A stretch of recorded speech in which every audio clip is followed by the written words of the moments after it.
이불이 젖어 있었다. 내가 젖힌 시트 아래 작고 조용한 파문처럼 흘러있던 그녀의 흔적. 나는 아무 말도 하지 못했다. 비뇨기과 의사로 30년을 살았지만 그 순간만큼은 그녀가 흘린 그 무언가가 두려웠다. 그녀는 눈을 감고 말했다. 그게 나도 왜 그랬는지 모르겠어. 나는 알 수 없었다.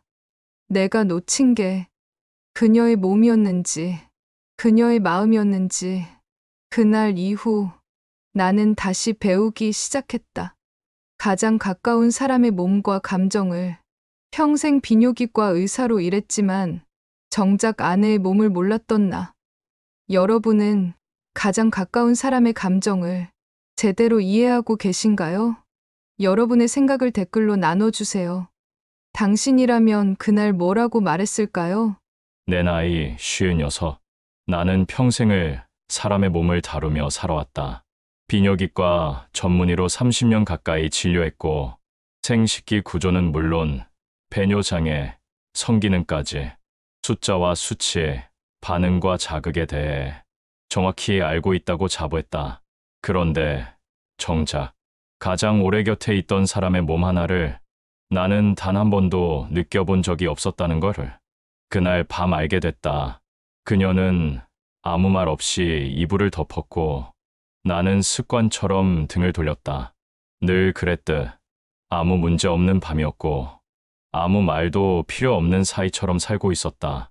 하지만 그날은 조금 달랐다. 아내는 내 움직임에 미세하게 움찔했고 숨소리는 낯설 만큼 얕았다.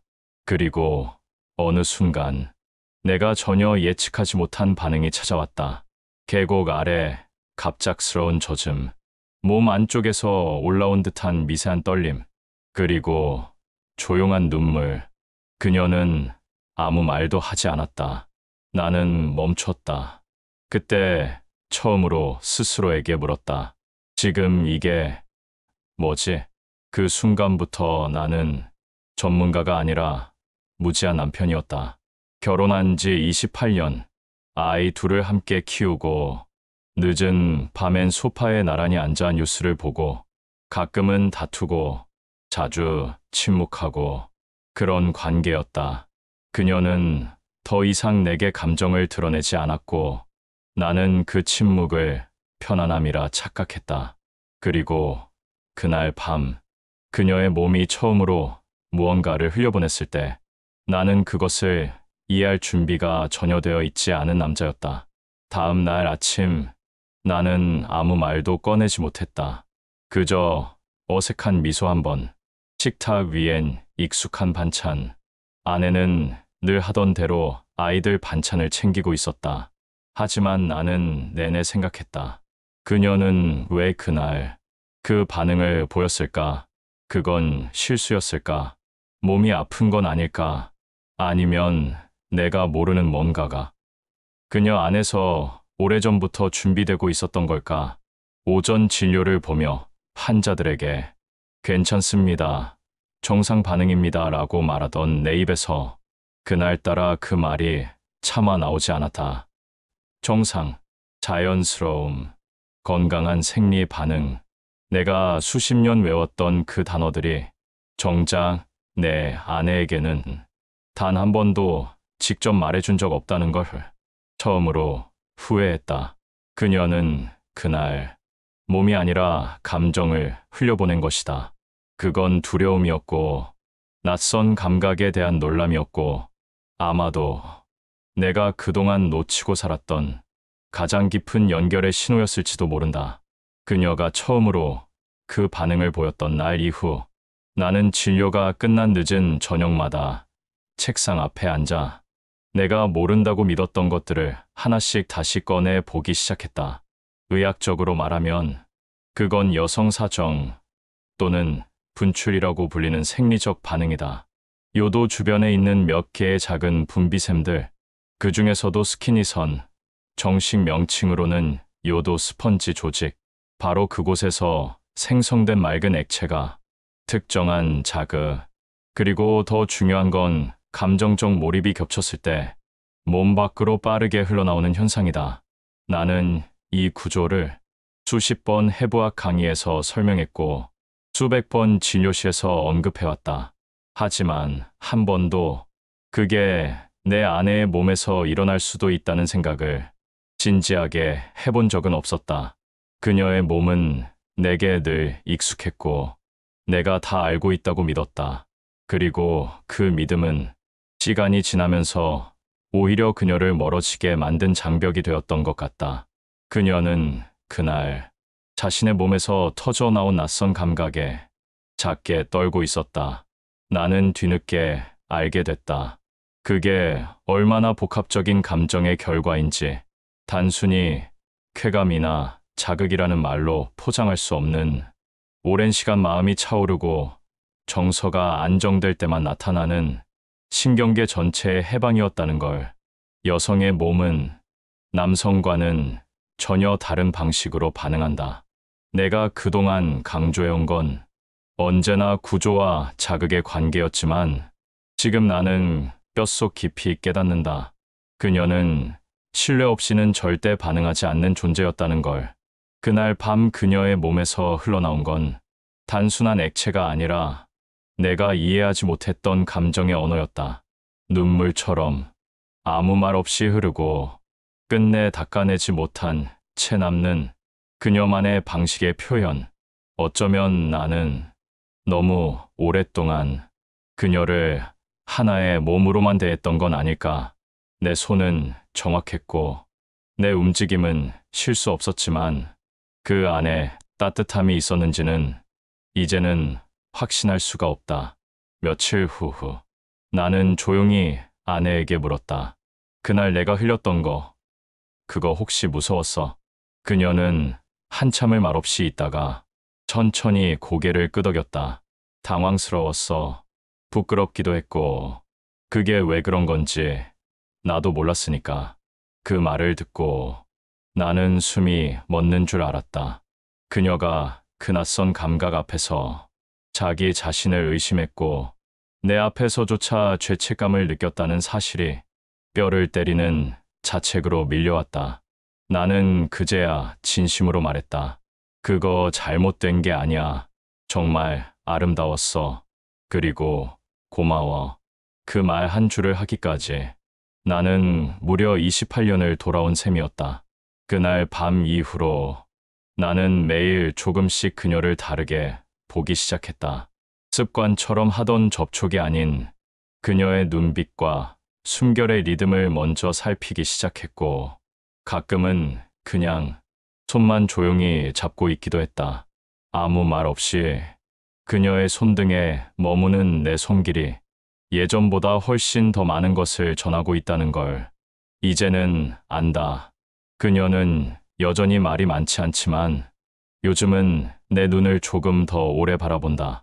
그 짧은 눈맞춤 속에 예전보다 훨씬 많은 감정이 오간다는 거를 나는 느낀다. 그리고 이제 나는 확신한다. 그녀의 몸이 그날 보여준 반응은 내게 보내는 마지막 신호가 아니었다. 처음으로 진심을 열어준 증거였다. 그날 이후 우리는 다시 처음부터 천천히 걷기 시작했다. 낯선 이별도 없었고 눈물 섞인 화해도 없었다. 그녀는 여전히 아침이면 밥상을 차리고 나는 뉴스 채널을 켰고 아이들은 여전히 말을 잘 듣지 않았고 시간은 예전처럼 흘러갔다. 그런데도 나는 매일 작은 변화들을 느꼈다. 그녀의 숨소리가 다르게 들렸고 걸음걸이에 묻은 온기가 느껴졌으며 무심히 젖은 머리를 말릴 때의 그 뒷모습이 이상하리만치 오랜 눈에 남았다. 그녀는 내게 아무것도 요구하지 않았다. 묻지도 않았고 기억하지 말아달라고 하지도 않았다. 그저 가끔 내 눈을 바라보며 웃을 뿐이었다. 말없이 아주 짧게. 그 웃음 속에 얼마나 많은 이해와 유해가 담겨 있었는지를 나는 이제야 알게 됐다. 그녀의 반응 이후 나는 여성의 몸에 대해 다시 공부하기 시작했다. 이번엔 의사가 아니라 남편으로서. 책이 아닌 그녀의 표정을 읽었고 논문이 아닌 그녀의 손끝을 바라봤다. 나는 안다. 여성의 몸은 자극이 아니라 신뢰에 반응한다는 것. 우리가 가까웠던 적도 있었겠지만 그녀는 한 번도 나에게 마음까지 열어보인 적은 없었을지도 모른다. 그리고 내가 알아야 했던 것은 몸의 구조가 아니라 마음의 준비, 그리고 그 마음이 몸을 어떻게 움직이게 만드는지였다. 어느 저녁, 그녀는 내 옆에 조용히 앉더니 불쑥 이런 말을 꺼냈다. 나 요즘 이상하게 편안해. 나는 그 말이 세상에서 가장 큰 용서처럼 들렸다. 그리고 그렇게 그녀는 나를 다시 받아주었다. 소리 없이, 물처럼 그녀는 내 곁으로 다시 흘러왔다. 우리는 이제 무언가를 증명하려 하지 않는다. 무리한 스킨십도 줄었다. 오히려 아무것도 하지 않는 시간 속에서 서로의 체온을 확인하는 순간이 더 많아졌다. 가끔 그녀는 내 손을 조용히 잡고 말없이 숨을 고른다. 그때마다 나는 그저 그녀의 숨결을 따라서 천천히 나도 숨을 쉬어본다. 우리는 지금 그 어떤 때보다 서로의 마음 가까이에 있다. 이제 나는 말할 수 있다. 그녀가 처음 몸을 열었던 그날 밤은 단지 분출의 기억이 아니라 마지막 경고가 아닌 새로운 시작이었다는 것. 그녀는 몸으로 말했고 나는 너무 늦게야 그 말을 듣기 시작했다. 내가 아내의 몸을 이해하는데 28년이 걸렸다. 그리고 그 시간 동안 나는 그녀를 사랑한다고 믿었지만 진짜 사랑은 그녀의 낯선 반응조차도 받아들이는 마음에서 시작되는 것이라는 걸 이제야 안다. 이제야 진심으로 말할 수 있다. 여보, 그날 너 정말 아름다웠어. 그 순간 너는 나보다 훨씬 용기 있었고 나는 내 감정을 따라가기에 너무 오랫동안 어른인 척만 했던 것 같아. 고맙고 미안하고 그리고 아직도 나는 너를 더 알고 싶다. 그날 이후 우리는 아무런 약속 없이 조금씩 가까워졌다. 나는 여전히 평소처럼 병원에 나갔고 그녀는 여전히 익숙한 반찬을 만들었고 아이들은 각자의 일상으로 바빴다. 하지만 둘만 남는 저녁이면 우리 사이엔 그 어떤 말보다 더 뚜렷한 침묵의 공감이 생겨났다. 소파에 나란히 앉아 있을 때, 그녀가 다리를 내 쪽으로 살짝 기울일 때, 그건 말보다 훨씬 분명한 표현이었다. 나는 그 신호들을 처음엔 몰랐다. 아니, 무시했거나, 혹은 익숙함 속에 묻어버렸던 것 같다. 하지만 이제는 그녀가 몸이 아닌 표정과 손끝, 숨결로 이야기한다는 걸 알게 되었다.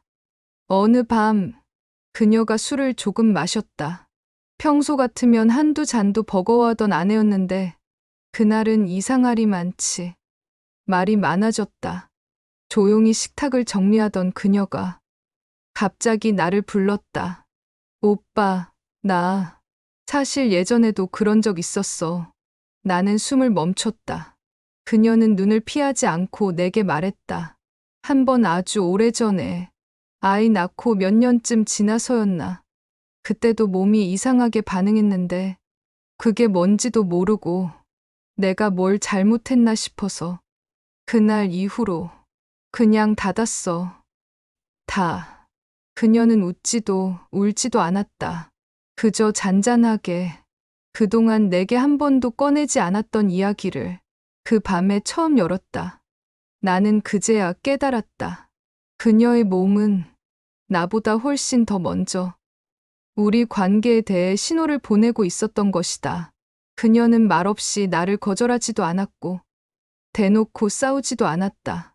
그저 서서히 몸의 감각을 꺼버린 채로 그 자리에서 살아왔던 것이다. 그리고 나는 그걸 너무 늦게야 알아차렸다. 그날 밤 이후 나는 다시 아내를 만나는 느낌이었다.